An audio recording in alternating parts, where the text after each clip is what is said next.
Mesdames, Messieurs, bonjour. Merci de nous rejoindre pour cette nouvelle édition à la une de ce mardi 11 novembre. Coopération algéro-somalienne. L'Algérie et la Somalie aspirent à insuffler une nouvelle dynamique aux relations de coopération bilatérale à la lumière des liens historiques qui les unissent et au service des intérêts des deux pays et peuples frères.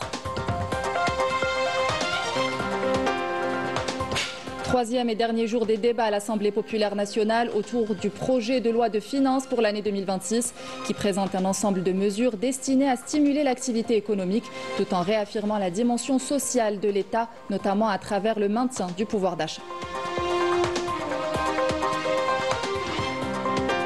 Et à l'étranger, le Maroc est confronté à une crise profonde où la corruption s'enracine dans les institutions de l'État, paralysant les services publics et fragilisant plusieurs secteurs essentiels. Une situation qui pousse des milliers de Marocains à descendre dans la rue pour exprimer leur ras-le-bol.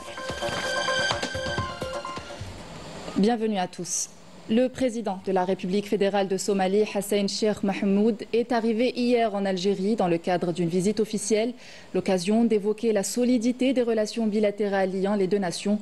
L'Algérie et la Somalie aspirent à insuffler une nouvelle dynamique aux relations de coopération bilatérale à la lumière des liens historiques qui les unissent et au service des intérêts des deux pays et peuples frères. Bedia Amarni. L'Algérie et la Somalie entretiennent des relations exceptionnelles fondées sur le respect mutuel et la solidité des liens historiques qui remontent à la période de la lutte du peuple somalien pour son indépendance et lorsque l'Algérie s'était tenue à ses côtés. Aujourd'hui encore, notre pays continue à soutenir la Somalie dans sa lutte contre le terrorisme et pour le renforcement de la stabilité dans la région. Alger et Mogadiscio partagent des liens de fraternité qu'ils souhaitent développer davantage. S'appuyant sur des positions convergentes concernant plusieurs questions régionales et internationales et du soutien algérien à la Somalie en toutes circonstances, les relations entre les deux pays ont connu ces dernières années une dynamique soutenue, traduite par des contacts réguliers entre les deux dirigeants qui aspirent désormais à une nouvelle phase de partenariat fructueuse axée sur l'unification des efforts autour de dossiers d'intérêt commun. D'ailleurs, la visite du ministre somalien des Affaires étrangères a été l'occasion de renforcer ces liens à travers la signature de 3 accords portant sur la création d'une commission ministérielle mixte, sur la coopération politique et sur la formation diplomatique. L'enseignement constitue aussi un autre axe majeur de cette coopération puisque l'Algérie accueille chaque année des étudiants somaliens dans ses universités dans différentes spécialités. Le nombre de bourses attribuées a été porté cette année à 50. Les deux pays veillent aussi au renforcement de la coopération dans d'autres domaines, la sécurité, la santé, le commerce et l'agriculture. Le développement des relations économiques n'est pas en reste puisque les deux pays affichent leur volonté de fructifier les investissements de part et d'autre. Pour sa part, le ministre somalien des Affaires étrangères et de la coopération internationale, Abdissalem Abdi Ali, en visite officielle en Algérie au mois d'août, a affirmé que l'Algérie est un bon partenaire pour la Somalie dans les domaines de la sécurité, de l'enseignement et du commerce. Quant au ministre des Affaires étrangères algérien Ahmed Attaf, il avait affirmé à la même occasion que le soutien apporté par l'Algérie à la Somalie n'est pas conjoncturel ou passager, mais une position historique ancrée. Il a souligné que la sécurité et la stabilité de la Somalie sont étroitement liées à celle de la Corne de l'Afrique et de l'ensemble du continent africain. Représentant le président de la République, le président du Conseil de la Nation, Azzouz Nasri, a été reçu hier soir en Angola par le président de la République angolais. À cette occasion, Azzouz Nasri a remis un message du président de la République, Abdelmadjid Tebboune. Le président angolais a salué les relations historiques entre les deux pays, ainsi que le soutien apporté par l'Algérie à la révolution de libération de l'Angola contre le colonialisme portugais. Il a également transmis ses salutations fraternelles et sincères au président de la République, exprimant son souhait que l'Algérie soit le premier pays qu'il visiterait en 2026. De son côté, le président du Conseil de la Nation a transmis au président angolais les salutations du président de la République Abdelmadjid Tebboune et a réaffirmé la volonté de l'Algérie à hisser les relations économiques bilatérales au même niveau que les relations politiques. Il a également exprimé sa gratitude pour l'hommage rendu par l'Angola aux anciens présidents algériens Ahmed Ben Bella et Houari Boumediene à l'occasion du 50e anniversaire de l'indépendance de l'Angola. Rappelons que le président du Conseil de la Nation, Azzouz Nasri, prend part aux célébrations du 50e de l'indépendance de l'Angola prévues aujourd'hui et demain dans la capitale angolaise Luanda, et ce représentant le président de la République Abdelmadjid Tebboune. Dernier jour des débats ce mardi à l'Assemblée populaire nationale autour du projet de loi de finances pour l'année 2026 qui présente un ensemble de mesures destinées à stimuler l'activité économique tout en réaffirmant la dimension sociale de l'État, notamment par le maintien du pouvoir d'achat, le renforcement des investissements dans le secteur social et des dispositifs de soutien pour les plus vulnérables. Le PLF 2026 prévoit également des mesures de soutien aux start-up et aux incubateurs d'entreprises et d'innovation et consacre par ailleurs un appui au secteur de l'habitat et au logement, notamment à travers le programme Location-Vente ADL. Badia Amarni. Le projet de loi de finances 2026 dans son volet social continue à préserver les acquis sociaux des citoyens. Il ne prévoit aucune augmentation qui impacterait négativement le pouvoir d'achat des catégories sociales les plus vulnérables. Le budget consacré au volet social reste conséquent. Pour cette année, en termes de dépenses, le budget de l'État sur le projet de loi va s'élever à plus de 17 200 milliards de dinars, qui est équivalent de 135 milliards de dollars. Et c'est pour la première fois depuis l'indépendance qu'on enregistre un budget aussi élevé. Pour l'aspect social, cette année est toujours dans la même perspective et dans la même approche. Le budget de l'État va préserver l'aspect social de l'État en préservant le pouvoir d'achat, voire le soutenir, et bien sûr rester sur les mêmes acquis sociaux pour les Algériens.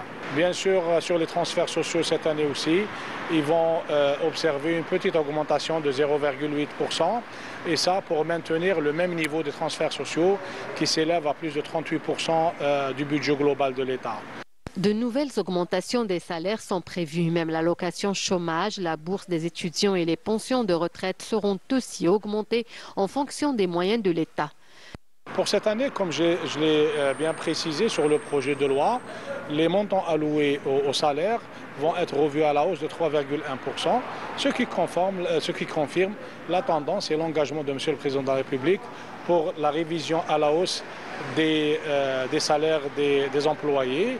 Et pour ce qui est des étudiants et pour ce qui est de l'allocation au chômage, les montants alloués aux allocations et aux transferts sociaux resteront les mêmes et verront même une toute petite augmentation. Tout ça pour rester sur les mêmes acquis à ce jour. L'État continue à prendre en charge les besoins des ménages et sur tous les plans, que ce soit l'approvisionnement du marché en produits de première nécessité, l'accès aux soins, au logement et à l'éducation. Ainsi donc, le projet de loi consacre près de 6 000 milliards de dinars de dépenses de transfert, dont 420 milliards de dinars pour l'allocation chômage, 424 milliards de dinars pour le soutien à la Caisse nationale des retraites et 656 milliards de dinars pour la subvention des prix des produits de base.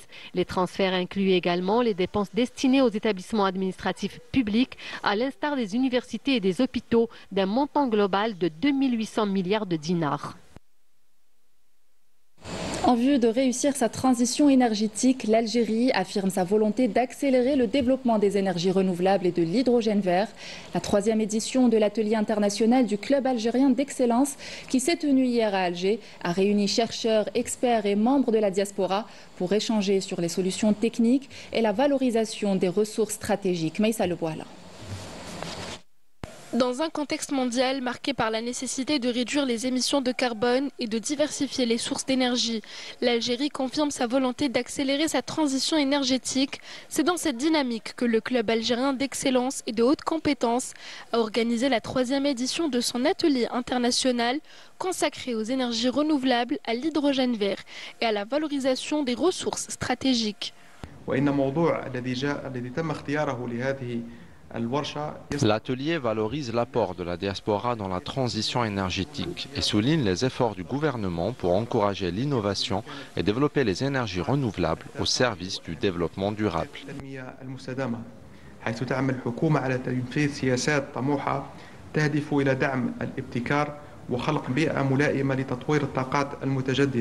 Les initiatives comprennent un vaste programme national de développement des énergies renouvelables visant une part de 30% d'énergie renouvelable dans le mix énergétique. D'ici 2035, l'Algérie ambitionne d'installer près de 15 gigawatts d'énergie renouvelable avec le solaire comme pilier majeur de son futur système énergétique. Les experts du Club algérien d'excellence et de haute compétence ont discuté des défis du stockage, de la formation des compétences stratégiques nécessaires aux technologies propres. Cette nouvelle édition planche sur les questions de l'environnement et des ressources minières stratégiques, comme le lithium et la silice blanche, tout en soulignant l'importance de la gestion de l'eau et du dessalement, conformément aux priorités de l'État.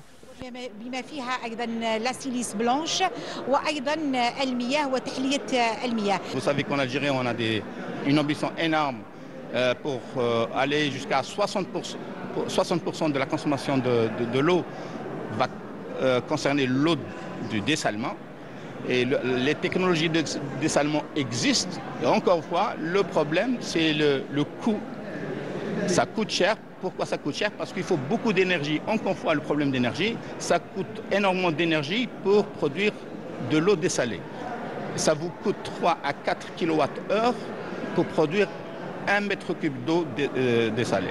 Donc, l'énergie est au centre de tous ces problèmes technologiques. The renewable energy in Algeria, it's a lot of technical challenges, and L'Algérie dispose d'un fort potentiel en énergie renouvelable, mais leur intégration au réseau reste un défi technique. L'atelier vise à identifier des solutions et à s'inspirer de l'expérience australienne et en tirer des enseignements utiles pour le contexte algérien. Le réseau national, et we want to bring this experience to Algeria. Au-delà de la dimension scientifique, l'atelier s'est affirmé comme un espace de coopération et de contribution à la prise de décision, marquant une étape importante dans la construction d'une filière nationale de l'hydrogène vert et dans l'émergence d'une économie énergétique durable axée sur la transition et l'efficacité énergétique.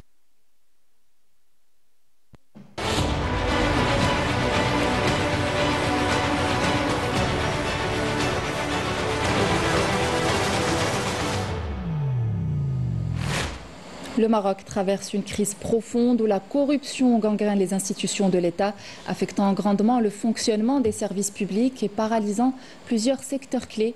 Une situation qui pèse lourdement sur le quotidien des citoyens, qui dénoncent le détournement des fonds publics et accusent les autorités de dilapider les richesses du pays pour servir leur propre intérêt. Anis Chir.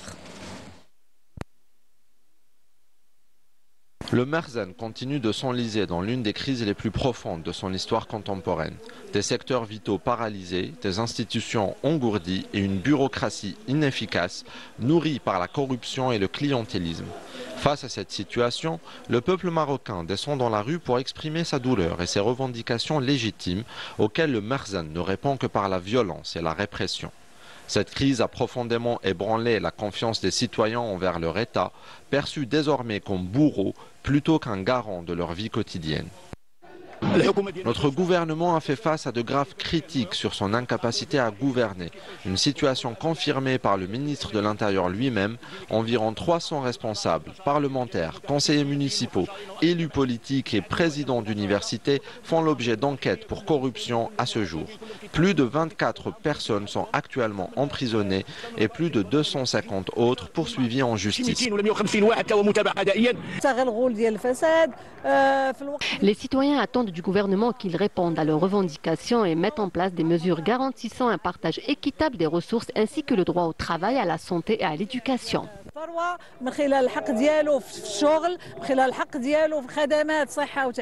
Une répression brutale s'abat sur des citoyens qui réclament simplement leur droit à une vie sociale digne. Selon un rapport des organisations de défense des droits humains, les détournements illégaux des fonds publics par le régime se généralisent, privilégiant ses intérêts au détriment des droits et de l'unité des citoyens. La corruption est profondément enracinée dans la société. Aujourd'hui, près de 5% du PIB, soit environ 50 milliards de dirhams par an, sont détournés ou gaspillés. Une situation qui a poussé les citoyens à vendre leurs terres et leurs logements, aggravant la crise nationale et provoquant une large indignation tant au niveau national qu'international. Au Sahara occidental, l'occupant marocain poursuit son exploitation illégale des richesses naturelles sahraouies.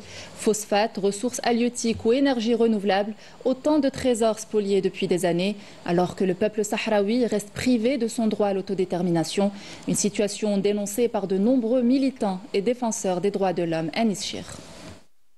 Sur cette terre sahraoui qui recèle d'importantes richesses, l'occupant marocain pratique les formes les plus iniques de pillage, de spoliation et d'épuisement des ressources d'un peuple privé de son droit à l'autodétermination. Depuis de longues années, phosphate, fer, ressources halieutiques et bien d'autres richesses naturelles sahraouis sont indûment exploitées par le Maroc. En 1947, les Espagnols découvrent un gisement qu'ils baptisent Foz Boukhara, où le minerai est d'extraction facile, pratiquement à ciel ouvert. Depuis le départ des Espagnols, le minerai de Boukhara est exploité puis commercialisé à travers le monde par l'office chérifien du phosphate dont le roi Mohammed VI est actionnaire. Pourtant, le Sahara occidental est inscrit sur la liste de l'ONU des territoires non autonomes dès 1963. Autrement dit, le Maroc n'est pas souverain sur le Sahara occidental. Il n'en est pas non plus la puissance administrative, puisque l'Espagne conserve ce statut depuis 1965. Le Maroc est donc la puissance occupante, administrant la population et exploitant illégalement les ressources de ce territoire. Cette réalité a suscité une vague d'indignation à travers le monde. De nombreux militants et défenseurs des droits humains ont exprimé leur profonde réprobation face à une telle spoliation des richesses du peuple sahraoui, soulignant la nécessité de mettre fin à ce pillage et de mettre les parties impliquées face à leurs responsabilités dans la violation du droit international. La première partie du colloque a porté sur les derniers développements relatifs aux résolutions des Nations Unies et du Conseil de sécurité concernant le Sahara occidental, ainsi que l'évolution de la situation européenne, notamment en matière d'exploitation des ressources naturelles. Ont été également abordés les récents accords entre l'occupation marocaine et l'Union européenne qui incluent illégalement le Sahara occidental dans leurs termes.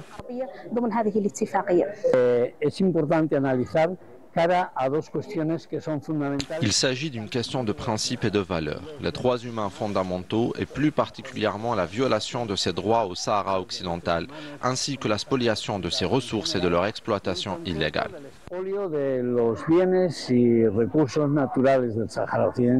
La situation est d'autant plus grave par l'implication d'entreprises sionistes et étrangères dans des contrats secrets impliquant l'exploitation pétrolière et gazière, conclus en violation flagrante des décisions de la Cour de justice de l'Union européenne, laquelle a affirmé que tout accord commercial, agricole ou maritime conclu sans le consentement du peuple sahraoui est juridiquement nul. L'occupant marocain ne cesse de spolier les richesses du peuple sahraoui. C'est pour cette raison que nous exigeons que cesse ce pillage immédiatement. Le Merzen continue son exploitation illégale et indue des ressources du peuple sahraoui, en violation du droit international, tout en se parant d'une prétendue légitimité artificielle. Revenons chez nous, sport football, avant de clore cette édition avec la 10e journée du championnat d'Algérie de Ligue 2 amateur. Au programme pour ce mardi et qui prévoit 2 affiches dans le groupe en centre-ouest entre le CR Temoutiant leader et son poursuivant, la JS El Biar, ainsi que le Big Derby d'Alger entre le RC Kouba et le Nasr Hosindai. Dans le groupe centre-est, le leader, l'US Biskra, recevra l'USM Annaba. Les détails avec Hakim Kshrout. Au centre-ouest, la 10e journée offre 2 alléchantes empoignades, mettant aux prises le leader, le CR Temoutiant, qui accueille son poursuivant direct, la GSE Albiar, dans un match à 6 points. Le CR Temoutiant, bénéficiant de l'avantage du terrain et du public, entend exploiter pleinement cet avantage afin de prendre une avance de 4 points au classement général. Les Albiarois, renforcés par l'arrivée de Yahya Sherif et Abdet, veulent réaliser une belle opération comptable loin de leur base. L'autre dauphin, l'Azmodoran, pourrait ravir le fauteuil de leader en cas de match nul à Temoutiant. Les Oranais rendront visite au Ralia de Mascara, dernier du classement, dans une rencontre largement à la portée des assimistes. Cette journée sera également dominée par le derby d'Alger entre le RC Kouba et le Nasr Hosindai. Pour les autres rencontres au programme de cette journée, l'USM Al-Harrach espère glaner un 3e succès de rang en accueillant le RC Al-Ba'a, tout comme l'USM Qolea qui affrontera l'US Béchar Djedid, alors que le promu, le CRB Adarar, tentera de battre le Wydad de Tlemcen en panne sèche depuis 4 journées. Le Mouloudiat Saïda aura pour sa part à livrer un match à caractère local face à la GSM Tiaret, battue lors des 2 dernières sorties. Le leader du groupe centre-est, l'US Biskra, aura l'opportunité de consolider sa position en tête du classement du groupe centre-est en recevant l'USM Annaba. Ses 2 poursuivants, en l'occurrence le Cap de Batna et l'US Chaouia, auront une tâche diamétralement opposés. Les cabistes évolueront à domicile devant le NC Magra, tandis que l'US Chaouia se déplacera à Bnitour, club invaincu à domicile. Derrière ce trio de tête, le Mob de Béjaïa, battu lors des 2 dernières journées, tâchera de renouer avec la victoire devant son hôte le NRB Tlerma, qui sera un coriace adversaire pour les Bougiotes. Les autres rencontres de cette 10e journée verront la GSD Djidjel affronter à domicile le S Bnioulban avec le désir de se rapprocher du top 5, surtout que cette dernière n'a plus gagné depuis 5 journées. Le MOC de Constantine jouera à domicile face au Coquelicot de la GS Borjemlayen, alors que le Quatuor du bas du tableau sera en confrontation directe. HB Shelromleid, MSP Betna d'une part, et Iber Misranchina Aïs Khroub d'autre part, où la défaite est quasiment interdite, en particulier pour les clubs qui jouent à domicile. Et nous arrivons à la fin de cette édition. Merci de l'avoir suivi. Excellente suite des programmes sur notre chaîne. Au revoir.